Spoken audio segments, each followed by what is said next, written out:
How's guys? This is Chad on my left, And Halfway on my right? and I think we're gonna share some inside stories of the dealership. It's not always about selling cars and reaching target or chasing target for that matter. Are you sure? Like, as our manager, I feel like that's what it is mostly about, not? That's the end result. You might be right.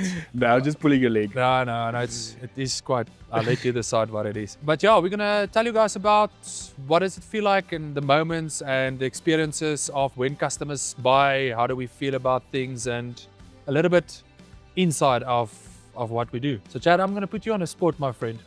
You being here, Okay. tell us a story. Look, in the dealership, we've had some interesting things. I think it's a great space to learn and to grow. And be challenged in good ways. So we had this one guy and he bought a couple of vehicles from us. And what was the interesting thing there was the dynamic. So he came in the once by himself. He came with 3 different girls. His girls or? No, not girls. Not like his daughters. Not like his family. 3 different women. 3 different women. Every Okay. time to buy a car. And it was always so interesting for me because I was like, how do you approach that? Like, I want to ask him, but I don't want to ask him. You are curious. Because I want to find out because I'm curious, but I also don't want to find out because I don't want a moral responsibility. Wait.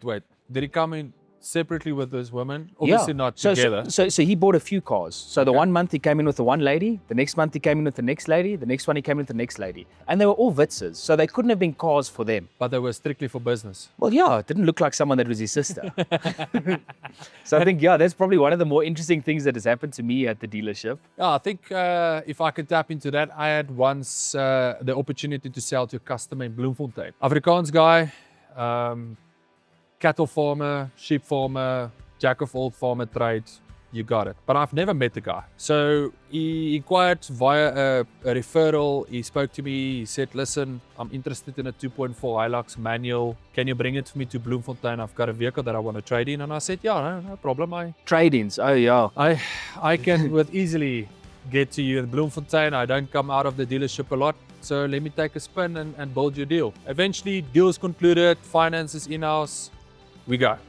All sorted. I get into Bloemfontein about on a Friday morning around, I would say 7, I was in Bloemfontein. Filling up the bakkie, washing it, getting it ready for delivery. He phones me. He says to me, thank you for letting me know you're in Bloemfontein, or can you get me on the farm? And I'm like, no problem. I'm going to go to the farm. So just outside of Bloemfontein, go onto a gravel road, could see a few cattle, game, all sorts of things going on there. He phones me again. He says to me, Algard, I just need you to stop the bakkie there. There's a braai.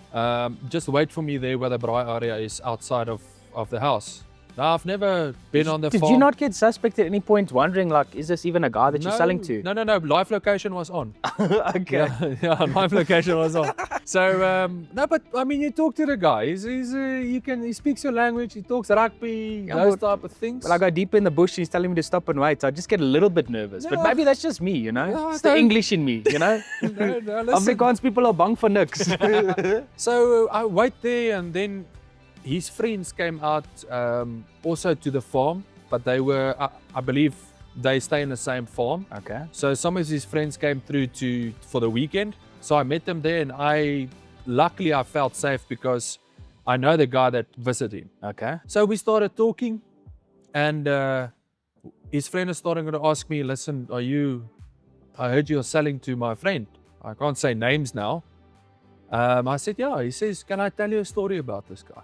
I said, yeah. He says this guy had an attack on the farm. Yeah. And the people that attacked him while he was sleeping, he ended up in the hospital. So it's not a sad, I don't mean to be a sad story, but what I'm trying to say is, so he woke up in the hospital and the doctor came to him and said, listen, I'm glad you're safe, you're good, you're going to be out for a while, you're going to need to recover. And then the customer asked the doctor, he said, am I alone? Where's the people that hurt me? So then he stood up, and I mean, he was full of blood in that gowns that you wear at the hospital. And he goes, moor those guys that hurt him on the farm. Because they also in the same hospital. They were in the same hospital. So during the fight and the commotion, he put them in the hospital. He didn't leave them. And then when he found out they're still there, Goes back. he goes back and put them in ICU. Yes. So, and I'm listening to this story. I'm like, I'm dealing with a real deal, he saw. You're wondering if that car's clean enough. Thank goodness Yeah. there's no stone chips on the window. But you taking it as it come. And now that customer phones while we standing by outside with his friend. The customer phones me, says, Algar, I am on my way. I just need to drop off you something, and then I need to go and pick up a sheep or something. I need to go and get meat. I'm like, okay, no problem. So we wait a half an hour. And this is all happening in the evening. So this is the Friday. Now we're heading Okay. into the evening. It's gonna get better. It's gonna Okay. get better. So he rocks up there with his trade-in. I haven't seen the trade-in. I don't know what the car looks like. I've only seen pictures. Farmer always says the bucky is in the best shape. There's nothing wrong with that bucky. I mean, it's just a farm bucky. What could be wrong with it? Yeah. So he drops there. He picks up a case of quartz, black label quartz. He puts it there on the ground. He says, boys, I need to go and get some meat, but I want you boys to have a few drinks and I'll see you later. And I'm like, Chom, I need to Go. I mean, Joburg is another, how long is it? About 3.5 hours of drive. Yeah. That's around midday. I drink a quart. I'm like, I'm here. And so we get into his friends on the back of the bucky. He says to us, let's just take a turn, drive through the fields. If we see any springboks or animals, you can just shoot.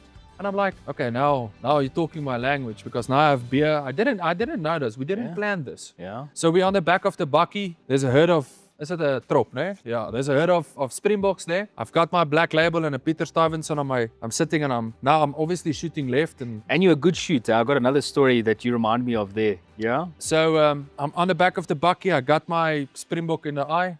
I shoot with all might and power. But there's a 12-year-old, the farmer's son, the friend, his son is there now. That guy, you can see he's been shooting since he was 4 or 5 years old. And now I'm feeling intimidated, because if I'm going to miss this buck, Yeah. you know, I'm in front of people and a lighty that's already shot 3 bucks in front of me, so the pressure is on. I managed to shoot the springbok, but I shoot him and the farmer says, you shot him on the toe, on the leg. Now, I can see that springbok is running there in the herd. Yeah. And he says, no, vat nog 'n skoot. Mik vir enige bok. Yes, and now I'm taking that cigarette, I'm pulling it like it's no more cigarettes, it's COVID, papa. So I got the gun, and it wasn't COVID, by the way. Yeah? It wasn't COVID. It was in 2020, so no alcohol, no nothing. cigarettes allowed. So you're there. living the life. Yeah, I'm not even supposed to be around people. So now I sit there, I shoot. And you will not believe me, Chad. Did you hit the second buck's toe? No, I hit the same buck with the toe missing. Yeah. Out of all that 25 or 30 springboks, I Yeah. shot the same buck twice. Yes. One in the foot and the other one in the in the bump. Yeah. Eventually the buck died. Yeah, I'm proud of myself. I mean, I'm telling you, see, I shot the buck. I mean, what's the odds? Think about Yeah. it. There's so many bucks. I shot the same one. I didn't even know it's bleeding. Never the case. Put the springbok at the back of the bucky, and it's winter. Now we go back, and I'm drinking more than I should be drinking, and I'm waiting for this customer to let us know when is he coming to fetch his, when can we take a delivery. But now we're starting to wait for this guy, and we're around the fire. And now I'm hungry. I haven't eaten. I've got blood on me, smelling like cigarettes and black label. Yeah. It's really getting to me. And all of a sudden, that farmer is coming. I could see him coming on the gravel road. Yeah. Oh, he's driving, he pulls him there into the gate. As he climbs out of the buck, he's wearing one of those long brown farmer jackets, you know, those, Yeah. the jasse. So Chad, it was like a Matrix movie. He puts his hands in here, and I'm thought, listen, this guy is serious. Yeah. But he's got bigger hands than me. He's a big guy. So he puts his hands in the jackets and he takes it out like this. Chom is net steak. Yeah. He just pulls out steak in the one hand and a steak in the other hand. But it's 2 steaks on each hand. But I would steak. So obviously he went to go and cut that meat. That's why he was so long away. So easy. that's fresh meat, Papa. Yes. Okay. I'm like, I haven't seen this type of meat in a butchery. You get what I'm saying? So he pulls out those pieces of meat. He says, ons gaan nou braai. Ek sê, okay, nee, ek moet seker 'n bietjie terug gaan. I need to get back to Joburg, but it seems like we're going to braai. Eventually, meat is on. We braai, we drink a few beers. I say thank you so much for the business. I still haven't looked at the trading. It's dark and the bucky is grey, so Yeah. and I also can't see anymore, Yeah. So I'm like, he says to me, the bucky is fine. I'm like, is there a little bit of diesel? He says, yeah, there's enough diesel. You will make the petrol station on your way out. I'm like, thank you so much. Yes. Thank you for some. Thank you for that. You got your full bucky and clean, but thank you so much for that. Yeah. He says to me, but no, you can't go now. I'm like, what do you mean I can't go now? He says to me, no, you're going to take my new bucky and I'm going to take my old bucky and then we're going to go to my farmhouse. I'm like, no, but I need to go back. I can nog even mama laat weet nie. Yeah. My wife thinks I'm still delivering. She keeps on phoning me where I am. I said, I'm still in Bloemfontein. You say no swak book. But I didn't want to tell her that I'm still, because how do you explain that? It's like you ended up here. You should have known what's coming, but nevertheless, you never do in sales, eh? Building a relationship. Yeah. So got to the farmhouse. Yes, and that customer says, now he's driving next to me. He says to me, Helgard, jump. Now I'm driving that new backyard, papa. But I'm driving on that gravel road. Yes. Yeah. If I think 5 meters away from here, I can't see, but I don't know the farm road. Like I'm leading him to his house. Yes. But anyway, got to the farmhouse. Parked the bucky outside there. I still remember. It's like a typical farmhouse. Stacking doors, open a stacking door. And he says, ons gaan nou nog 'n vleisie braai. I'm like, sharp oom, I am very hungry again because now we moved from black label to very old brandewyn during the braai. Okay. Now we're getting there in the braai area, which is in the kitchen, literally in the kitchen. Yeah. Massive braai area. And he's got that one painting. It's a very nice painting. Okay. Now I can't even look straight anymore, but I'm looking at the painting and I'm like, hey oom, hierdie skildery. How do I get this skildery? He says, Halfway, if you steal that skildery tonight, we're going to have a problem. Now he's starting, the brandewyn is starting to talk and I realize now, okay, I need to calm down. Yeah. Because now I'm obviously hitting boundaries here, something is happening. Nevertheless, we went to bed 2 or 3 o'clock in the morning. Yeah. And I slept for an hour and a half. I wake up there and I'm like, I need to leave now. Because now I haven't told mama that I'm sleeping over. Okay. I'm driving a trade-in that I still need to fill up with fuel. Yeah. Now I'm Michael was with me.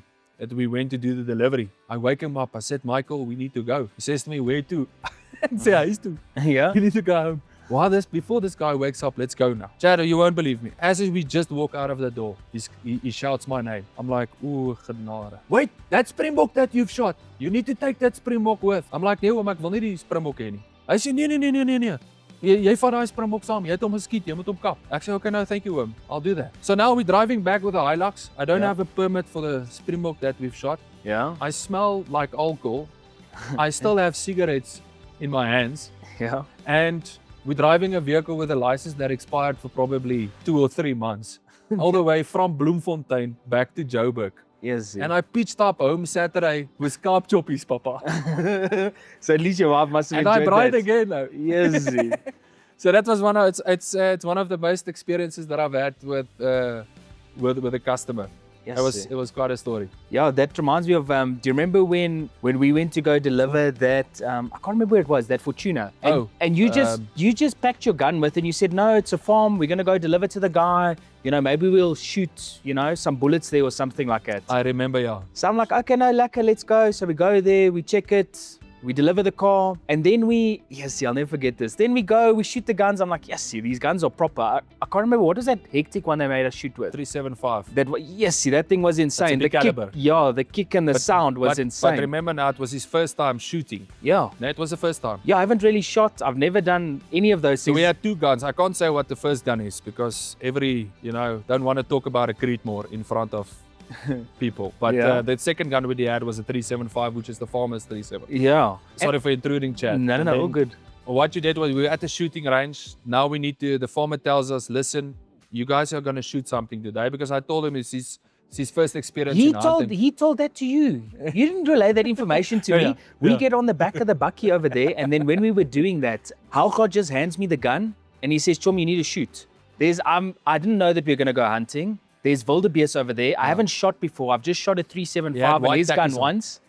Yes, yeah. And then we literally just, I don't know, it was by God's grace, aimed that thing, hit it, fell over, and that was that. I didn't even have time to register and to think and to say no, because they made us shoot that wildebeest in 30 seconds. Absolutely, I remember that. Yes. Wow, what a story. Yeah, that was insane. It was awesome. It was incredible. I cocked myself in the beginning, but honestly, it happened so fast, I didn't realize what was happening and I couldn't say no. I wish you could have seen your eyes when that 375 went off. Yeah. for the first time. Oh, Yeah. well done on holding on to that gun. I remember. Yeah, because I'm the type of person I like to prepare. I mean, I've never done this before. I don't even know where you're supposed to shoot the animal. So Halfway's just telling me in 30 seconds, Chum, you need to shoot the wildebeest. Here's the gun, aim. So I'm like, okay, getting the gun, looking at the thing, and I'm asking him while I've got the sight on it, like, where do you shoot the thing? Then he's telling me, shoot it over here. And I promise you, by God's grace, it shot there. The buck fell, or the wildebeest fell over, and then it was dead. Yeah. So you guys might have noticed that guy in the background. So we're actually filming here live in our dealership at Halfway Toyota Fourways. This is our GR zone. Yep. It's our favorite space to film. And yeah, you guys must come through. You never know what you're going to catch us. You might catch us live filming over here. You might catch us doing some TikTok content or whatever it is. We might even pull you and involve you in the podcast with us. You never know what's going to happen. Yeah. Thursdays, boys. Thursdays. Thursday's a big one. Especially in the first week of the month. Yes. Yeah, we're not telling you exactly when to visit us. Or the second week, we never know. But you could be lucky. And yeah, please like and subscribe. We got some new excited stuff coming out, and we want to improve. We want to listen to the community. If you guys got suggestions, we are open for it, and we look forward to hearing from you.